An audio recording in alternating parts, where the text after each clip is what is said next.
Hello and welcome to a new series on Euronews, Agenda Middle East. We focus on global issues and trends that impact the region and vice versa. Euronews has partnered with the Arab Strategy Forum to tap the minds of movers and shakers, starting with Fareed Zakaria. You probably know him well as commentator. He's also an author. His new book is titled 10 Lessons for a Post-Pandemic World, and we'll talk about those takeaways on this program. Welcome, Fareed. I can still say Happy New Year, I think. And do you expect a happier 2021? It's been a bit of a rough start getting started in 2021, hasn't it? Thank you, and it's a pleasure to be on. Yes, it has been a very rough start, but in a way, a start that augurs well for the future. So let's keep in mind two big things are happening. The first is that American democracy has reasserted itself and has triumphed. I know it looks very messy, but look, there's a lot of anger out there. There's a lot of tension. There are a lot of people who disagree fiercely with one another. The question was, will this eventually be resolved in a democratic framework? And the answer is yes. Joe Biden will be inaugurated. He will be president, and therefore we will move forward. Okay. And there will still be. Yeah. Okay. But wait a minute. What about? Isn't this also, though, what happened there that we saw happen in the Capitol building being invaded, a warning against others who face populist movements in their own countries? Yeah. Look, I think that the challenge here is very real, which is that we have developed a degree of dysfunction in the democratic world that when you have popular passions that get aroused, there is now a kind of tribal loyalty to your side that trumps your loyalty to democracy, trumps your loyalty to the rule of law. And now, I guess what point two, though, let me make one other point. Okay. We are also moving into the end of COVID. We are moving into a post-pandemic world. The first half of it, the first phase of it, has gone pretty badly, let's be honest. With the exception of a few East Asian countries, pretty much everywhere, things have been handled very badly. I should signal out the United Arab Emirates as another star. The UAE handled COVID superbly, Taiwan, South Korea, but mostly was handled badly. The second phase, though, we move from the public sector fundamentally to the private sector, vaccines, therapies. And there, I think what you're going to see is we're going to outperform. Let's talk a little bit more also about the Middle East region and this sort of new world disorder there after the U.S. sort of pulled back its involvement in a number of countries there in the Arab world. And we see other players jockeying for power, like Turkey, like Russia, like China, like Iran.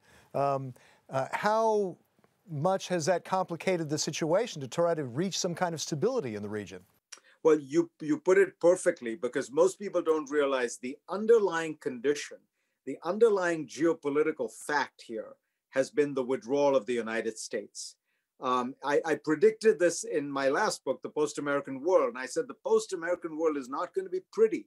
And what you're seeing in the Middle East is, and it really began with the second term of Bush after the Iraq War, right? Then Obama, and now Trump, all moving out of the Middle East, partly because the Iraq War, created a mess and there's a popular backlash, partly because the United States is now energy independent.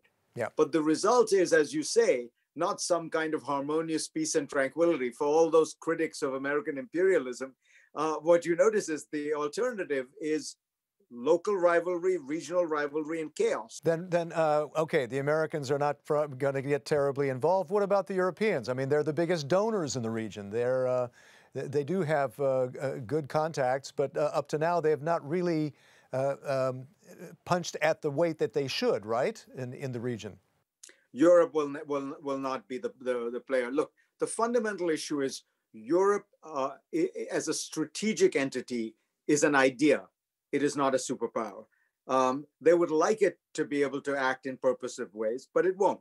Europe has some areas, and I say this as a big fan of Europe. Europe acts purposefully and strategically on trade, on things like antitrust. Right. On core national security issues, Europe is an idea. It is not a strategic reality, and it won't be. I was going to ask you about the Abraham Accords, named after the prophet for all the Abrahamic faiths. Is there economics behind this, where maybe it is in the interest of all the parties concerned to calm things down and to do more trade? Could trade be that sort of glue that drives a more stable region?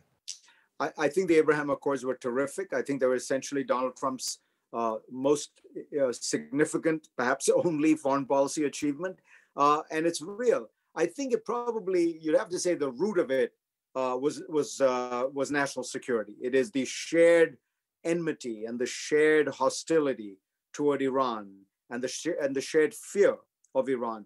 But that doesn't mean that the trade part is insignificant. It would be wonderful if we could see some genuine, interdependence and harmony. Then is it possible to build on those Abraham Accords towards some kind of a Camp David, or am I just dreaming here?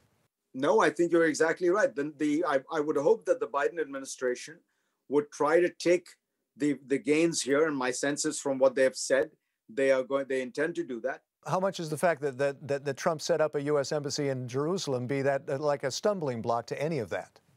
I don't think so. Real estate is not the problem. The problem is a more fundamental sense that the Palestinians have been given some respect, some dignity, and some sovereignty. Look, you can carve out a part of East Jerusalem, call it Jerusalem, or call it Palestinian Jerusalem. You know what I mean? This is what diplomats are paid to do.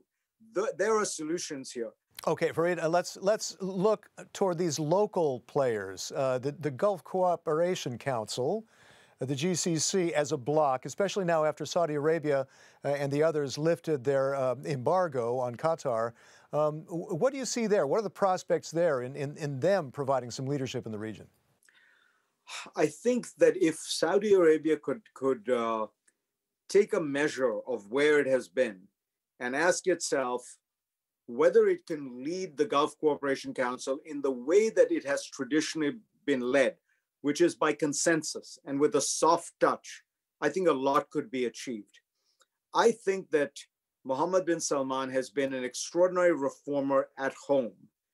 He has done things that people have long been advocating in Saudi Arabia. Now, he has also done a lot of repressive things. He's also jailed a lot of the advocates of the very reforms that he is proposing. Okay, but let me get back to this idea about lifting the embargo in Qatar. This means that in that region that has sort of lowered the temperature, hasn't it, a bit? I mean, there's more, the tensions are lower in that sense. Israel has normalized relations with UAE, with Bahrain, with Morocco. Could that have a calming effect and bring more stability in the region?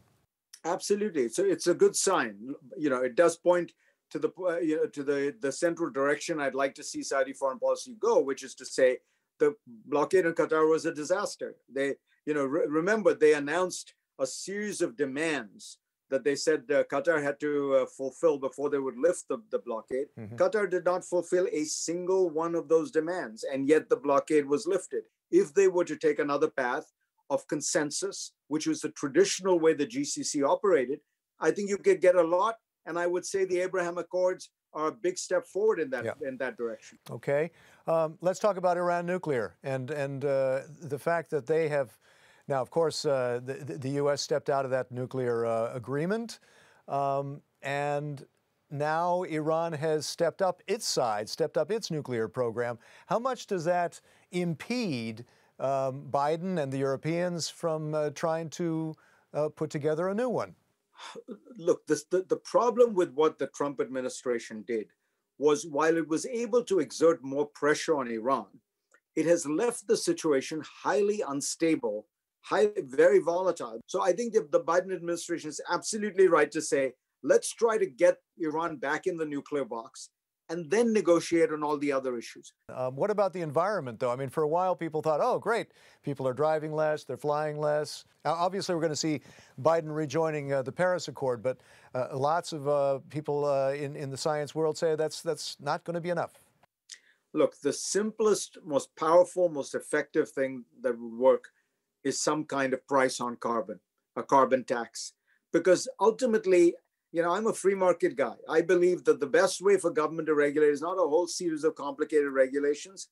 You tax the thing you want to see less of, and you put a huge amount of money into renewables, And you will see over the next 30 or 40 years a transition. And you will see more yellow vests, no? There's going to be you raise a very important issue. It has to be a just transition. How do you do a just transition with a carbon tax? So some of these trends make sense for everyone in aggregate, but the distributional effects are awkward. Some people benefit more, some people get hurt more. Well, maybe we need to have some kind of compensation mechanisms. Maybe we need subsidies for those people. You know, you have to recognize that you got to bring everyone together. And let's look just 10 years down the line. What do you think? Where will we be in 10 years? I think we are going through a massive transition, and it's because an old order is changing. We are moving on so many fronts simultaneously. We're moving away from an American-dominated world to a world in which it's not just China, but other countries are rising. We're moving to a system where women are genuinely equal. I think we're going to find that we have reinvented this world in a way that is much more inclusive, much more diverse, much more innovative, much more productive. We'll have our own problems, but I think 15 years from now, I would rather be living in that world than today's world. Then you are optimistic that the world will have learned from these 10 lessons from a post-pandemic world. Do we learn everything? No. Do we make new mistakes? Of course.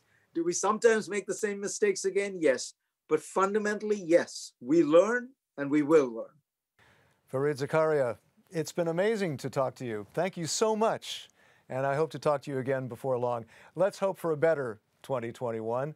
And that's all for now on Agenda Middle East. Thanks for watching and see you next time.